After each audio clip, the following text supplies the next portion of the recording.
Насколько старость является проблемой? В Уфе открылось отделение дневного пребывания для престарелых и пожилых инвалидов, за которыми нужен индивидуальный уход. Как оно будет работать, обсудим прямо сейчас. Сегодня с нами Зульфира Масколова, директор Республиканского геронтологического центра «Иминлек». Зульфира Радиковна, здравствуйте. Здравствуйте. Итак, можно ли считать старость проблемой и какие проблемы среди пожилых решаете вы?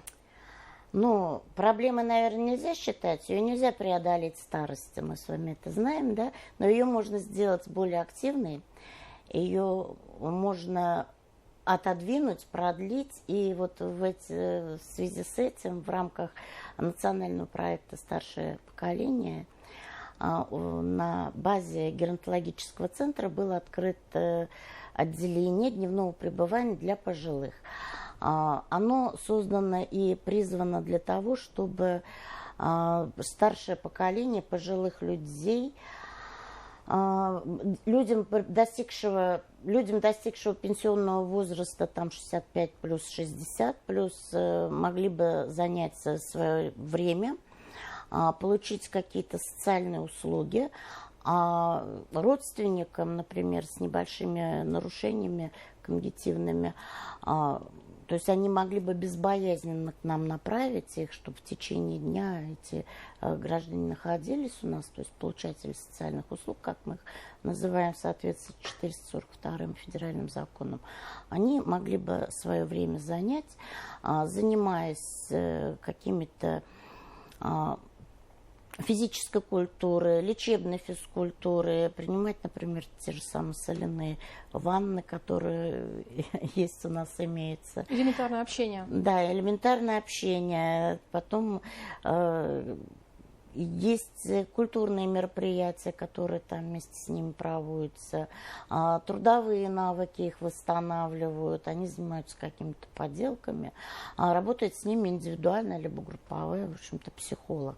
И весь день расписан, потому что занятия, то есть они поэтапные. И специалист уже, то есть каждый человек прикреплен.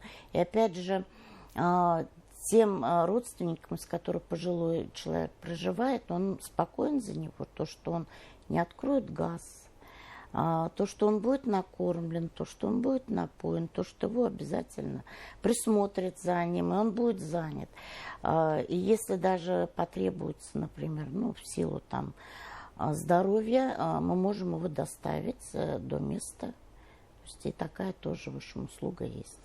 Мы понимаем, что люди пенсионного возраста, которых боятся родственники оставлять одних дома, да, для них есть возможность либо отдать в дом-интернат, либо, вот как у вас, на отделение дневного пребывания. Да? В чем разница с эмоциональной точки зрения вот этих двух разных подходов? И для пожилого человека, и для его родственников? Пожилые и родственники не все готовы. Родственники не все готовы отдать это чисто с этической стороны своих старших в дом-интернат. Ну, а пожилому, наверное, тоже тяжело некоторым перейти этот барьер и попасть вот в наше учреждение, именно в стационарное отделение. Хотя это продлевает жизнь в семье. Опять же, родственники, они же должны все равно зарабатывать. Они должны работать, они должны нарабатывать свой пенсионный стаж.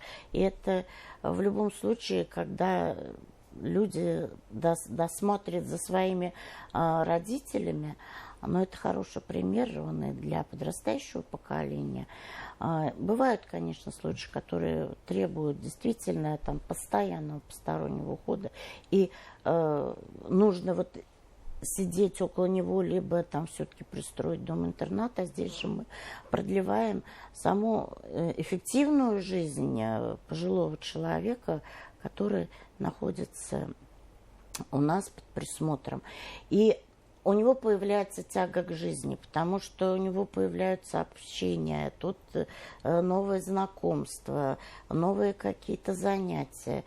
И все-таки вот эта мыслительная функция, они начинают развиваться уже не в обратном направлении, а наоборот, уже когда на продление жизни это все и эффективно, и хорошей жизни. Как получить направление для того, чтобы к вам попасть? С чего начать? Начать элементарно просто. Это нужно внести либо изменения в действующую индивидуальную программу получателей социальных услуг.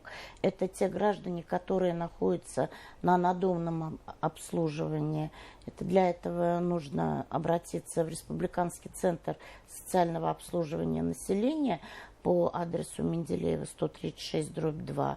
Но те, которые не имеют, они тоже также могут туда обратиться, либо в их филиалы по городу Уфе, то есть который находится в каждом районе, вносят запись о том, что они нуждаются в полустационарном обслуживании. Далее приходят к нам, и здесь специалист по социальной работе их встречает, психолог, здесь они заключают договор между собой. Далее определяют программу, в которой они будут у нас находиться. Есть два варианта. Можно либо дважды в неделю, трижды в неделю приходить. Можно ежедневно, 18 дней курс. Курс как таковой он не ограничен. То есть вот прошел этот курс, через определенное время можно тоже также к нам обратиться еще раз. И мы также, если это будет в пределах срока действия индивидуальной программы получателя социальных услуг. Программа действует 3 года. Стоимость? Стоимость. Если при номинальной стоимости этой услуги за 18 дней 30 тысяч, то есть это обходится государству, получатель социальных услуг оплачивает в зависимости от его среднедушевого дохода на момент обращения. Вот на сегодняшний день размер среднедушевого дохода составляет 14 407 рублей 35 копеек, вот если я не ошибаюсь. Вот. Если этот доход у него в месяц столько, то это будет бесплатная услуга. Но чем больше повышается стоимость, тем оплата. Но максимальная оплата это вот 4 с лишним тысячи рублей. Доступно. Это вполне доступно, учитывая, что там помимо вот этих всех услуг, там у нас еще и двухразовое питание предусмотрено, то есть полноценное, поэтому я думаю, это хорошее. Почему это нужно для республики? Но я думаю, республика-то у нас заинтересована за то, чтобы у нас пожилые люди не были бы брошенными, не чувствовали себя, чтобы... У нас же год активного долголетия, а раз год активного долголетия, значит, мы нацелены на то, чтобы наша республика имела активных пожилых людей, которые сами за собой могли бы ухаживать и как можно дальше отодвигать уход их, ну, будем уж так откровенны, и чтобы они у нас были в уме, в добром уме, в памяти, и чтобы сами за собой могли ухаживать, и чтобы их жизнь была насыщена, ну, интересными идеями новыми, чтобы их какие-то когнитивные мероприятия с ними проводили. В общем-то, я так думаю. Есть ли какие-то ограничения из-за пандемии коронавируса? Ну, как таковых пока нет. Ну, вот пока не будет у нас, не дай бог, каких-нибудь новых ограничений. Сейчас мы единственное просим, чтобы была прививка, либо вот справка ПЦР. Угу.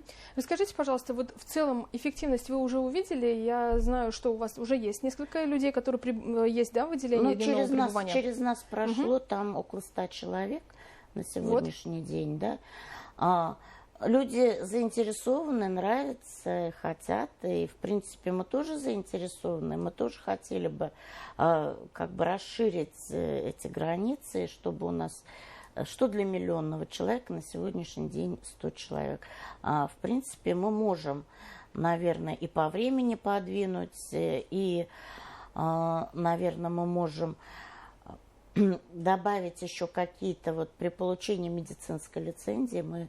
это ваши планы? Это наши планы, мы хотим... Расскажите поподробнее, что если вы получите медицинскую лицензию, то что тогда то еще может? Добавится у нас еще и массаж медицинский, и также физиотерапия, которая тоже, я думаю, будет более привлекательна для наших пожилых. граждан. И а почему это важно для пенсионеров? Для сохранения здоровья, конечно же.